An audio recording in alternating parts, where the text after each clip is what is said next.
آپ مدینے آتے ہیں، مدینہ آنے کے بعد آپ سب سے پہلا کام کیا کرتے ہیں؟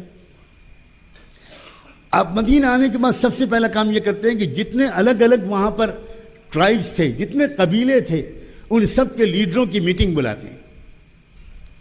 دیکھیے اس پر غور کریں،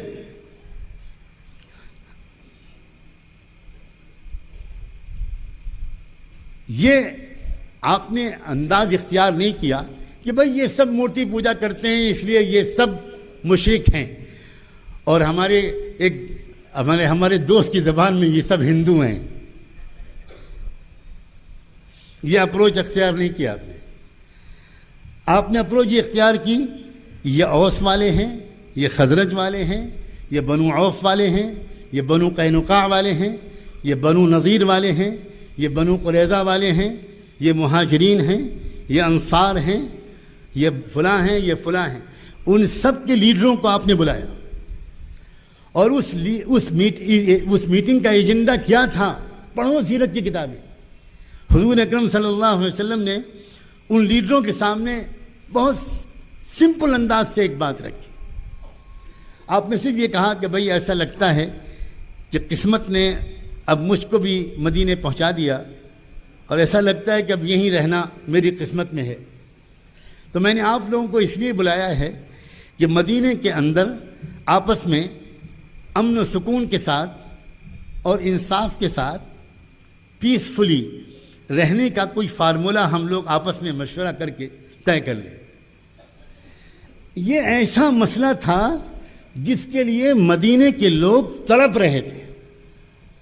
اس کی وجہ یہ تھی کہ مدینہ پچھلے 18 سال سے سول وار میں مبتلا تھا۔ 18 سال سے مدینے کے لوگ آپس میں لڑ رہے تھے۔ 18 دن کی جنگ بھی ایک پورے ملک کو تباہ کر دیتی ہے، کہ جائے کہ 18 سال کی جنگ۔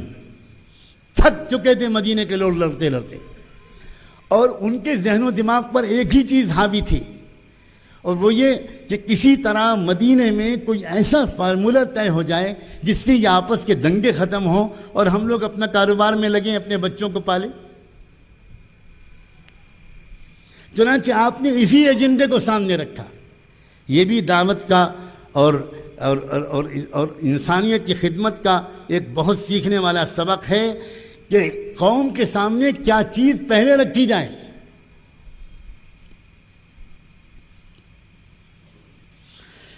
چنانچہ ان میں سے ایک لیڈر کھڑا ہوا، ایک کاسٹ کا لیڈر، ایک قبیلے کا لیڈر، ایک ٹرائب کا لیڈر کھڑا ہوا، اور اس نے کہا کہ محمد، ہم لوگ آپس میں 10 مرتبہ آپس میں پیسفل کو ایگزسٹنس کا فارمولہ طے کر چکے ہیں۔ بار بار آپس میں ہم لوگ کوئی نہ کوئی ایسی تجویز پاس کرتے ہیں کہ اب ہم اس کو مان کر آپس میں پیار محبت سے امن سے رہیں گے، لیکن تھوڑے دن کے بعد وہ فارمولہ فیل ہو جاتا ہے اور پھر لڑائی شروع ہو جاتی ہے۔ محمد، آپ باہر سے آئے ہو اور ابھی تک ہم کو کوئی خبر اس بات کی نہیں ہے کہ آپ میں کوئی کرپشن ہے، آپ میں کوئی دھبا و داغ ہے، صاف کریکٹر کے انسان ہو، اس لیے میری تو تجویز یہ ہے۔ اس لیڈر نے کہا، جو مسلمان نہیں تھا، اس لیڈر نے کہا، محمد آپ یہاں ہم سب کے بڑے بن جاؤ، ہم لوگ آپس میں جو بھی ڈسپیوٹ ہوگا وہ تمہارے پاس لے آئیں گے، آپ جو فیصلہ کر دو گے سب کی بات سن کر ہم لوگ اس فیصلے کو مان لیں گے۔ میرے حساب سے تو اور کوئی راستہ مدینے کے اندر امن قائم کرنے کا نہیں ہے۔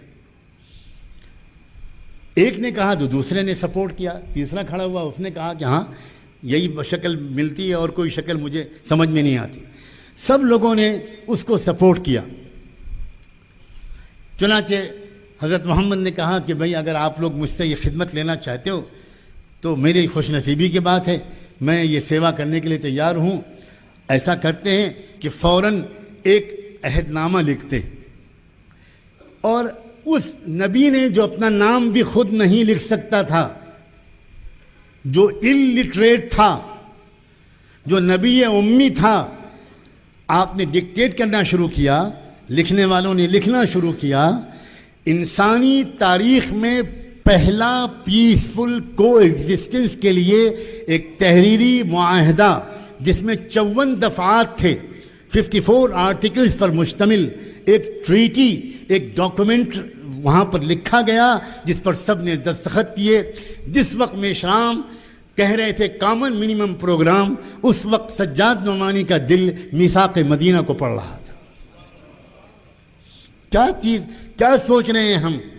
بالکل وہی سوچ رہے ہیں جو کیا محمد الرسول اللہ نے، جو رہنمائی دی قرآن نے۔ کیا تھا وہاں میثاق مدینہ میں؟ افسوس علماء، مجھے کہنے دو، معاف کرنا مجھے، آپ صرف واعظانہ قسم کے بیان کرتے ہیں۔ اپنی علم کی گہرائی کو بڑھائیے، اپنے مطالعے کو بڑھائیے، آپ پڑھیے میثاق مدینہ کو۔ اللہ بہت اجر عظیم دے ڈاکٹر حمید اللہ کو، انہوں نے جس طرح ریسرچ کر کے اس میثاق مدینہ کو جس طرح ڈاکیومنٹ کیا ہے اور جتنا زبردست اس پر ریسرچ کا کام کیا ہے، ساری امت کے علماء کی طرف سے اللہ تعالیٰ ان کو بہترین جزائے خیر عطا فرمائے۔ اب دیکھیں مختلف لوگ ہیں، یہ سب کے سب ابھی ایک بھی مسلمان نہیں ان میں، مہاجرین اور انصار کو چھوڑ کر الگ الگ ٹرائبس کے لوگ ہیں، الگ الگ لوگ ہیں۔ آپ سب کو ایک لڑی میں پرو رہے ہیں اور ایک متحدہ کوشش شروع کر رہے ہیں سماجی انصاف قائم کرنے کی۔ اور حد یہ ہے کہ اس میں جو لوگ ابھی اسلام نہیں لائے تھے، ابھی دوسرے دھرموں میں تھے، ان کے سامنے صحیح بات نہیں پیش آئی تھی، ابھی ان کے سامنے صحیح نالج نہیں آئی تھی، ان کے الگ الگ قسم کے عقائد تھے، ان سب کا ذکر کیا ہے آپ نے اس میثاق میں، اس معاہدے میں۔ سیرت ابن ہشام میں پورا متن موجود ہے، سیرت کی بات کی تمام کتابوں نے ٹیکسٹ نقل کیا ہے، اور انگریزی میں بھی اس پر بہت کام ہو چکا، بڑا زبردست ریسرچ ہو چکا۔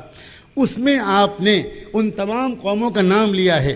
میں اپنے عزیز دوست میشرام جی سے کہوں گا کہ اس بات کو دھیان سے سنیں، انہوں نے اس میں ان تمام نان مسلم سماجی اکائیوں کا نام لے کر آخر میں لکھا ہے نحن امت واحدہ۔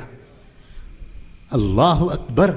ایک طالب علم حیران رہ جاتا ہے کہ آپ ان سب کو ساتھ لے کر لکھ رہے ہیں آخر میں نحن امت واحدہ، ہم سب ایک امت ہیں، ہم ایک ماں باپ کی اولاد ہیں، ہم ایک خدا کی مخلوق ہیں۔